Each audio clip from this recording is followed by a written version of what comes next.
যুক্তরাষ্ট্রে গ্রিন কার্ডের জন্য আবেদন করলে আবেদনকারীর কাছ থেকে অগ্রিম $1 লাখ জামানত নেওয়ার কথা বিবেচনা করছে ট্রাম্প প্রশাসন। এই সিদ্ধান্ত চূড়ান্ত হলে তা নিম্ন আয়ের অভিবাসন প্রত্যাশীদের জন্য কঠিন পরিস্থিতি সৃষ্টি করবে বলে মনে করছেন বিশ্লেষকরা। সুলতানা হিমুর রিপোর্ট। স্বল্প আয়ের অভিবাসন প্রত্যাশীদের নিরুৎসাহিত করার মতো বড় পরিকল্পনার অংশ হিসেবে মার্কিন পররাষ্ট্র দপ্তরের নতুন পর্যালোচনা। যুক্তরাষ্ট্রের গ্রিন কার্ড পেতে হলে আবেদনকারীদের কাছ থেকে অগ্রিম $1 লাখ পর্যন্ত জামানত গ্রহণের বিষয়টি বিবেচনা করছে ট্রাম্প প্রশাসন। প্রস্তাবিত নীতিটি সীমিত সংখ্যক দেশের জন্য পরীক্ষামূলকভাবে চালুর কথা ভাবা হচ্ছে। তবে আবেদনকারী যুক্তরাষ্ট্রের নাগরিকত্ব অর্জন করলে জামানতের অর্থ ফেরত পাবেন, আর নাগরিকত্ব পেতে সময় লাগতে পারে কয়েক বছর।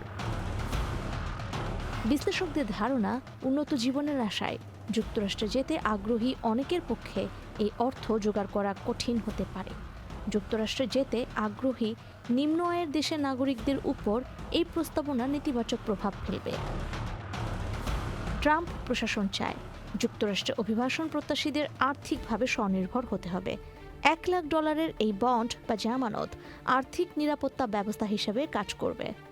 Sultana Himu, channel I.